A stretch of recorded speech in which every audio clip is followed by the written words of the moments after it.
కానీ ఇప్పుడు ముఖ్యమంత్రి గారు చాలా స్పెసిఫిక్గా ఆదిలాబాద్ గురించి చెప్పారు. మా కొత్తగూడెంది మర్చిపోయినట్టున్నారు. యాక్చువల్లీ తెలంగాణ రాష్ట్రంలో ఫస్ట్ ప్రయారిటీ కొత్తగూడెం ఉంది మొన్నటి వరకు. మరి ఇప్పుడు ఏమైందో నాకు తెలియదు. మరి కేంద్ర ప్రభుత్వం ఎక్కువ వాళ్ళ ఇన్వాల్వ్మెంట్ వలన ఏమో నాకు తెలియదు. కానీ ముఖ్యమంత్రి గారు మాకు కూడా హామీ ఇవ్వాలని కోరుతా ఉన్నాను. ఆల్రెడీ మీరు ప్రయత్నం చేశారు. ఇప్పటికే మా కొత్తగూడెం జిల్లాకు చాలా ఇస్తూ ఉన్నారు. మా ఉప ముఖ్యమంత్రి గారు మా దగ్గర ఉన్నారు, సీనియర్ తుమ్మల గారు ఉన్నారు, రెవెన్యూ మినిస్టర్ గారు ఉన్నారు, చాలామంది ఉన్నారు.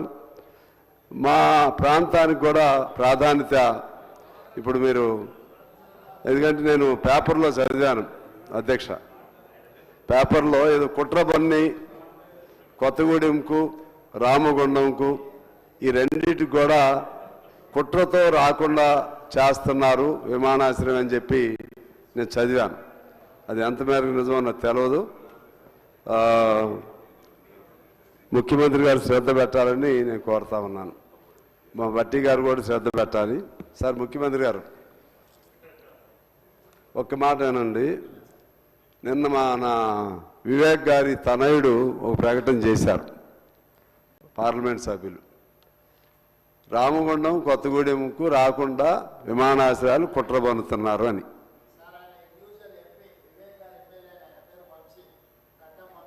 అదే వారి తనయుడు వెంకటస్వామి గారి మానవుడు. అందువల్ల కొద్దిగా శ్రద్ధ పెట్టమని కోరుతున్నాను. ఈరోజు ఇప్పుడు ముఖ్యమంత్రి గారు వారు ఇచ్చిన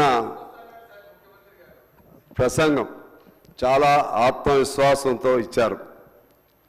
మీకు అభినందనలు. మిమ్మల్ని ప్రైజ్ చేయటానికి కాదు. ఎందువల్లంటే ఎవరు 100% పనులు చేయలేరు. ఒక ప్రయత్నం 100% పనులు చేస్తే వాటికి మొత్తం అంతా బంగారమయంగా ఉండాల్సింది. కొన్ని చేయలేరు.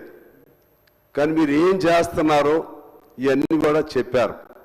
నిన్న నేను కూడా మాట్లాడుతూ కూడా మీ తరపునే నేను కూడా చెప్పాను.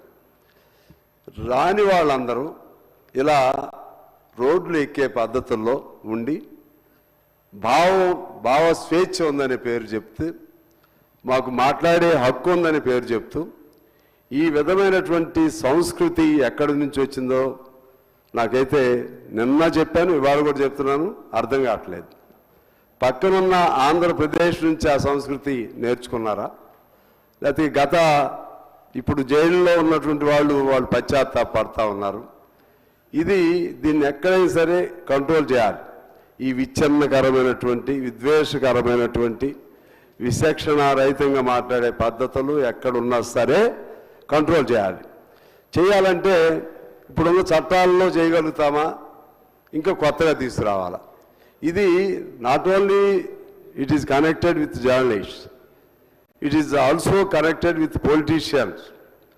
ఎవరికి ఏది పడితే అది మాట్లాడే సంస్కృతి ఈ మధ్యకాలంలో, ఈ 10 ఏళ్ల కాలంలో ముఖ్యంగా తెలంగాణ వచ్చిన తర్వాత చూస్తూ ఉన్నాం. మాకైతే చాలా ఆశ్చర్యంగా ఉంది. మా ఖమ్మం జిల్లాలో చాలా మిలిటెంట్గా మేము మాట్లాడతాం, కానీ ఈ భాషలు ఎప్పుడు వినలేదు. చాలా బాధేస్తుంది. ఇప్పుడు ప్రచారం కోసం పత్రికల్లో ఏదో పేరుతో రావాలని, అసెంబ్లీలో కూడా అమ్మ కొడుకుల అమ్మల పేరుతో కూడా మాట్లాడుకున్న పరిస్థితులు కూడా చూసాం. అందుకని it should be included not only journalist, it must be included even politicians also. ఎవరు చేసినా తప్పు, ఎలా చేసినా సరే దీన్ని ఎలా కంట్రోల్ చేయాలనేది మాత్రం మీరు definitely, as you suggested, better to hold a separate meeting to discuss all these things and to have a permanent solution. We can't find permanent solution, but to maximum extent, you should make every effort through this honorable house. ఇక్కడ